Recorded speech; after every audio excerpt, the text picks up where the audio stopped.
Hello students, welcome to CPS biology online classes. आज की class में सभी बच्चों का बहुत बहुत स्वागत है। बच्चे, फर्स्ट यूनिट कंप्लीट होने के बाद सेकंड यूनिट यानी fifth chapter morphology of flowering plant से हम लोग आज स्टार्ट कर रहे हैं। आज हम लोग मार्फोलॉजी ऑफ फ्लावरिंग प्लांट के बारे में स्टडी करेंगे बच्चे। तो सबसे पहले इस चैप्टर में जो मार्फोलॉजी वर्ड है और वो भी फ्लावरिंग प्लांट का रिगार्डिंग। फ्लावरिंग प्लांट बोले तो हाइयर प्लांट हो जाता है या फिर एंजियोस्पर्मिक प्लांट। बच्चे, मार्फोलॉजी का मतलब क्या होता है ये समझना ज़रूरी है।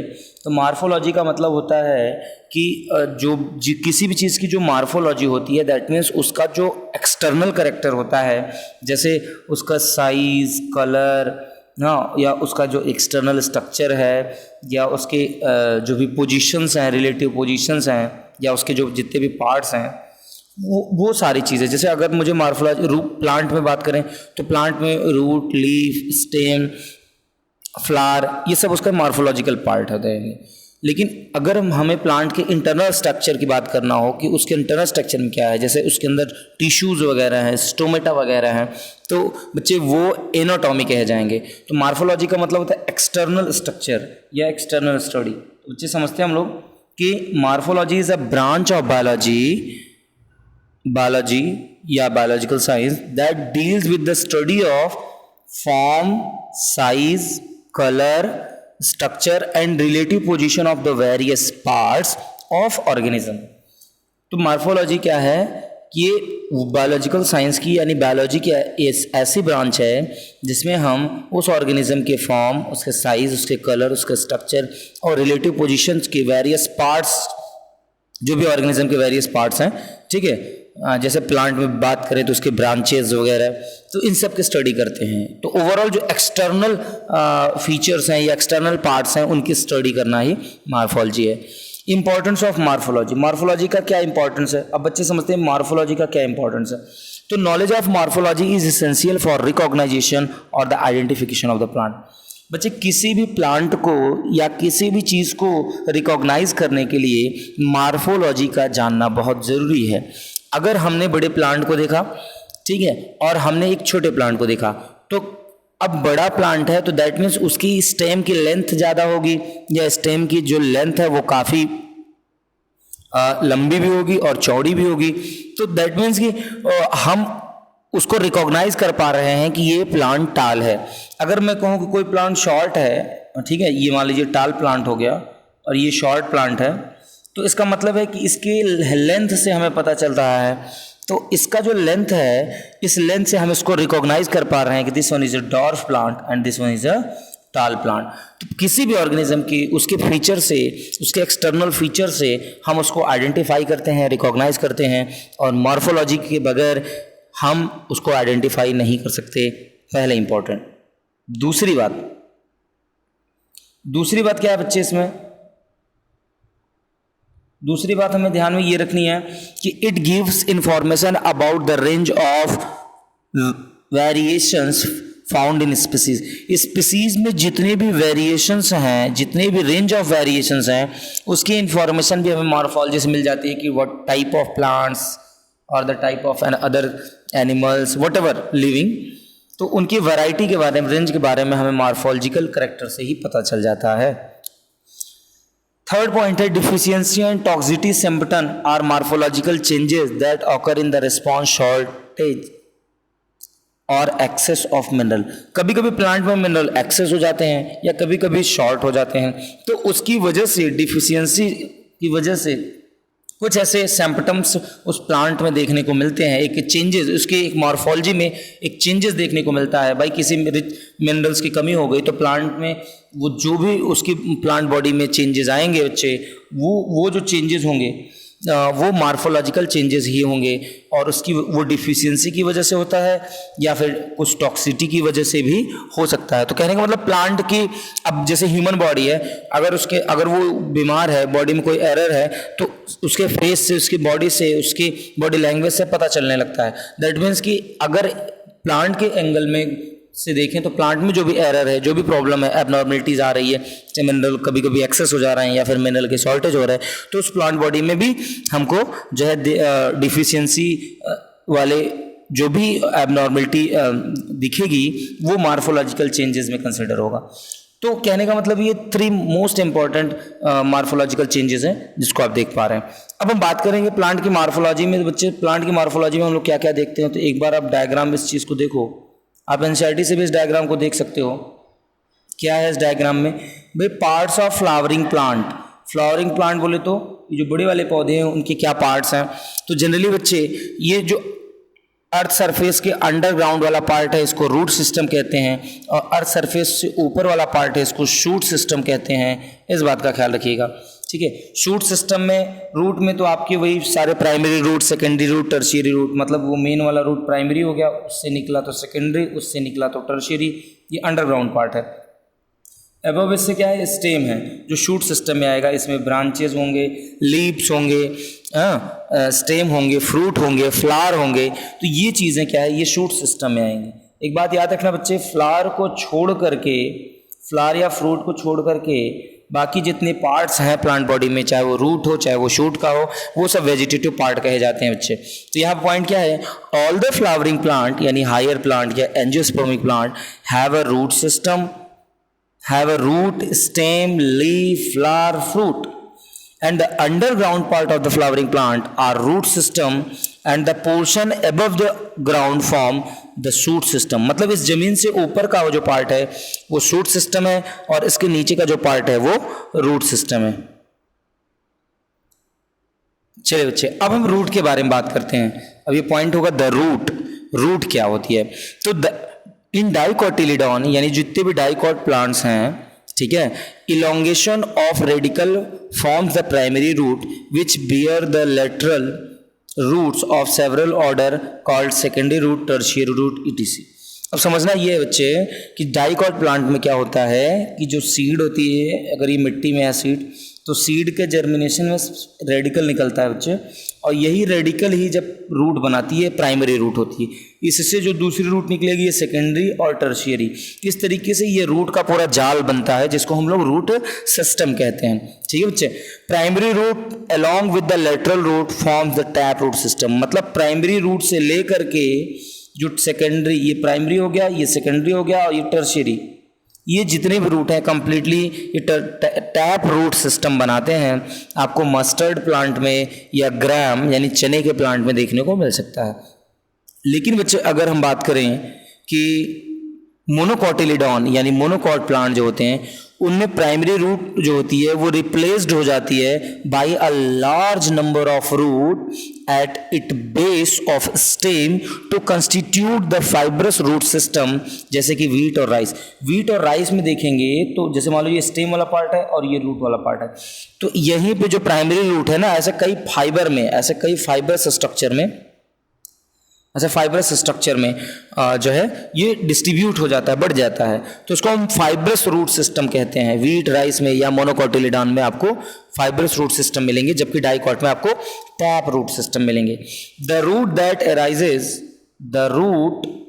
That arises from other parts of plant beside radical.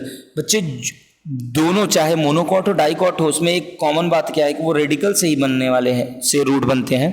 पर अब अगर बगैर रेडिकल के कोई रूट बनता है तो ऐसा रूट एडवेंटिशियस रूट होता है, जैसे कि आपको ग्रास में या फिर बनियान ट्री में देखने को मिलेगा। बनियान ट्री में, मेज में, इन सब में जो रूट देखने को मिलेगा वो एडवेंटिशियस रूट कहे जाते हैं। अच्छा, इसका मतलब क्या होता है? रूट का फंक्शन तो बेटा दो फंक्शन है।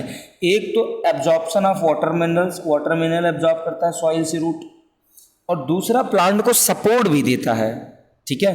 तो providing a proper anchorage to the plant parts and storing reserve food material. ये फूड मटेरियल भी कुछ रूट रिजर्व करते हैं, जैसे आपका जो भी रूट एज अ रूट हम लोग फूड में लेते हैं, जैसे आप खाते हो रूट में क्या, कैरेट क्या है, रूट है, रेडिश मूली जिसको बोलते हैं तो वो क्या है, रूट है। तो ये फूड स्टोर के भी, तो एज अ फूड भी उसको लिया जाता है, रिजर्व फूड मटेरियल भी स्टोर करते हैं बच्चे। बट मेन फंक्शन रूट का है वाटर मिनरल्स एब्जॉर्ब करें और साथ साथ प्लांट को सपोर्ट प्रोवाइड करें सॉइल से चिपके रहने के लिए।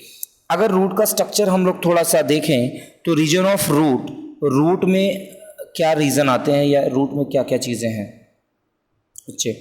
तो रूट जो है उसमें यहाँ पे एक रूट कैप होता है, सबसे नीचे एक रूट कैप होता है, और रूट कैप का मतलब होता है कि रूट इसके आगे एक्सटेंड नहीं होगा, अब जो भी बढ़ना है इसके ऊपर बढ़ेगा, ठीक है। तो यहाँ पे जो इनिशियल सेल होते हैं रूट वाले के कैप के, जैसे ये कैप हो गया, इसको मैंने कैप बोल दिया, तो इसके बाद ये जो इधर के जो भी सेल होंगे बच्चे, इनको रीजन ऑफ मेरिस्टेमेटिक, या यहाँ के जो सेल्स हैं वो मेरिस्टेमेटिक सेल हैं। और बच्चे मेरिस्टेमेटिक सेल की वो नेचर ये होता है कि वो बहुत ही तेज़ी से मल्टीप्लिकेशन करते हैं, उनमें सेल डिवीज़न होता है। तो ये वाले जो रूट है यहाँ से ग्रो होते रहेंगे। जैसे मान लो यहाँ पे 500 सेल है तो कम से कम 200 सेल जो होते हैं वो डिवाइड होते रहेंगे। बाकी फिर जैसे अब मान लो यहाँ पे जो भी सेल थे, इससे कुछ सेल क्या हो गए, डिवाइड होकर के उस सेल क्या करेंगे, डिवीजन करने के बाद सेल में इलोंगेशन करेंगे, सेल की साइज बड़ी होगी, तो रूट का इतना वाला पार्ट बनाएंगे। तो जहाँ पे ये वाले सेल हैं ये तो मेरिस्टेमेटिक रीजन हो गया, पर कुछ उसी मेरिस्टेमेटिक सेल ने इनलार्जमेंट किया, अपनी साइज बढ़ाई, तो ये इलोंगेशन वाला पार्ट हो गया। इसके बाद बच्चे ये इलोंगेटेड रूट और भी बड़े होंगे और एकदम मैच्योर हो जाएंगे, और जब ये मैच्योर हो जाएंगे तो इनके अगल बगल में एक हेयरी स्ट्रक्चर अपीयर होगी जिसको हम लोग रूट हेयर बोलेंगे, जो वाटर मिनरल एब्जॉर्प्शन करने में सॉइल के बीच में बड़ी हेल्प करते हैं बच्चे। तो ये वाला रीजन है मैच्योरेशन रीजन। तो रूट में 3 रीजन आ गए, एक नीचे मेरिस्टेमेटिक, दूसरा इलोंगेशन वाला, और तीसरा मैच्योरेशन। मतलब यहाँ सेल जो है मेरिस्टेमेटिक सेल है, इसमें से अब सेल कुछ डिवाइड होकर इलोंगेट हो रहे हैं, कुछ इलोंगेटेड सेल मैच्योर हो रहे हैं, फिर नीचे से मेरिस्टेमेटिक वाले कुछ इलोंगेट हो रहे हैं। इस तरीके से रूट की साइज बढ़ती जाएगी। पर ये रूट कैप, ये वाला जो पोर्शन है, ये वाला जो पोर्शन आप देख रहे हो, ये एकदम परमानेंट है, वहीं अपनी जगह पे बना रहेगा। तो the apex of root is covered by thimble like structure called root cap. Okay, it protect the tender apex to the root while making way through soil। मतलब ये रूट का अपेक्स है। रूट का क्या है, रूट का apex मतलब root का आखिरी वाला भाग है, टॉप वाला भाग है, ठीक है। अब रूट के टॉप का मतलब यहां से मत समझना कि ये टॉप है, टॉप रूट के लिए टॉप ये है, ठीक है। शूट बोलता तो आप ऊपर जाते हैं, पर रूट के लिए टॉप का मतलब रूट एंड की बात है, रूट टॉप मतलब रूट एंड की बात है, ठीक है। चलिए अच्छा, अब देखते हैं कि above the root cap is a region of meristematic activity having a small cell with dense cytoplasm। मतलब ये इस रीजन में जो भी सेल हैं, इस रीजन में जो भी सेल आपको मिल रहे हैं, उनके वो सेल मेरिस्टेमेटिक सेल है, और वो सेल के साइटोप्लाज्म क्या है, काफी डेंस होते हैं। आगे देखो बेटा कि इसमें दूसरी बात क्या कही गई, the part above the region of meristematic activity that is the region of elongation, where cell undergo elongation and enlargement. वहां के सेल इलोंग होंगे, इनलार्ज होंगे, साइज इंक्रीज करेंगे, तो रूट की लेंथ भी बढ़ेगी। और फाइनल लास्ट में जो होगा, जो सेल होंगे जो इलोंगेटेड या इनलार्ज सेल हुए हैं, वो सारे के सारे सेल मैच्योर होंगे, तो उस वाले रीजन में जो सेल होंगे उनको रीजन ऑफ मैच्योरेशन कहेंगे। कंटेन रूट हेयर, उसके पास रूट हेयर होते हैं that help the absorption of water and minerals, ठीक है बच्चे। अब इसके बाद हम लोग बात करेंगे मॉडिफिकेशन ऑफ रूट की। तो रूट का मॉडिफिकेशन कैसे होता है, इस पे आइए बात करते हैं। तो रूट भी मॉडिफाइड होते हैं, किसके लिए, स्टोरेज करने के लिए, नाइट्रोजन फिक्सेशन करने के लिए, या एरिएशन करने के लिए। एरिएशन मतलब एरिएशन एंड सपोर्ट, ठीक है, मतलब एरिया कवर करेंगे ताकि प्लांट में रिजिडिटी प्रोवाइड हो। तो हम एक tap root of carrot, tap root होता है कैरेट में, टर्निप में, ठीक है। Adventitious root of sweet potato get swollen to store food, food को स्टोर करने के लिए, जैसे टैप रूट में एक कैरेट हो गया, टर्निप हो गया, एडवेंटिशियस रूट स्वीट पोटैटो हो गया। तो ये सब क्या करते हैं, इनके रूट सोल कर जाते हैं और बाद में वो फूड स्टोर करते हैं, और हम लोग एज अ फूड उसको यूज भी करते हैं बच्चे। अगले रूट के मॉडिफिकेशन को अगर हम देखें बच्चे, तो इसमें प्रॉप रूट होता है। ये एग्जाम में आ सकता है क्वेश्चन, प्रॉप रूट यानी बनियान ट्री में प्रॉप रूट होता है, और स्टिल्ट रूट होता है, ये मेज में होता है ये, एंड शुगर केन में भी स्टिल्ट रूट देखने को मिलेगा। मतलब उसके स्टेम में ऐसे ऐसे बड़े बड़े रूट, अगर आप मक्के का पेड़ देखो या गन्ने का उसकी जड़ देखो तो वहाँ पे स्टिल्ट रूट होती है, और प्रॉप रूट बनियान में देखने को मिलता है। तो ये क्या करते हैं बच्चे, ये रूट सपोर्टिंग रूट है। ये कैसे रूट है बच्चे, supporting root root coming out from the lower node of stem, ये स्टेम के लोअर वाले नोड से, नीचे वाले पार्ट से वहाँ से निकलते रहते हैं। और एक विशेष बात है बच्चे कि राइजोफोरा में अगर बात करें, राइजोफोरा, एविसीनिया, ये सब जो है आपके विविपेरस प्लांट हैं, तो इनमें न्यूमेटोफोर बनता है जो कि हेल्प करता है ऑक्सीजन लेने में यानी रेस्पिरेशन करने में, ताकि ये स्वैम्पी, चूँकि ये स्वैम्पी एरिया दलदल स्थानों पे या मार्सी एरिया जो है वहाँ ऐसे दलदल स्थानों पे, जो दलदल वाले स्थान है स्वैम्पी एरिया, वहाँ पे ये ग्रो होते हैं राइजोफोरा। तो उनको अब चूँकि ये पानी के अंदर होते हैं, जैसे मान लीजिए वाटर का लेवल है तो ये यहाँ पे सीधे गिरेंगे, तो अब रेस्पिरेशन करने के लिए क्या करते हैं, एक न्यूमेटोफोर निकालते हैं। ये न्यूमेटोफोर बाहर आएगा, यहाँ से ऑक्सीजन लेकर के इस रूट को देता रहेगा। ठीक है बच्चे, तो इस चीज़ को याद रखना है। और अब हम थोड़ी सी बात कर लेते हैं बच्चे कि फ्लैशी टैप रूट, कुछ फ्लैशी टैप रूट भी हैं, जैसे कैरेट में होता है वो कॉनिकल होता है, रेडिस में जो होता है वो फ्यूजी फॉर्म होता है, और टर्निप जो होता है वो नैपी फॉर्म होता है। ये कुछ फ्लैशी टैप रूट भी हैं जो फ्लैशी होते हैं, मतलब काफ़ी मोटे मांसल होते हैं। ठीक है, जैसे कैरेट हो गया, रेडिस हो गया, टर्निप हो गया, ये फ्लैश यानी फ्लैशी टैप रूट होती है इनमें। ठीक है बच्चे, इसके बाद हम लोग बात करेंगे स्टेम। इससे पहले आप यहाँ तक करें रिवीजन, नेक्स्ट क्लास में हम बात करेंगे स्टेम तक। अभी आप इसको यहाँ तक रिवाइज करते हैं। मिलते हैं नेक्स्ट वीडियो में, तब तक के लिए धन्यवाद बच्चे।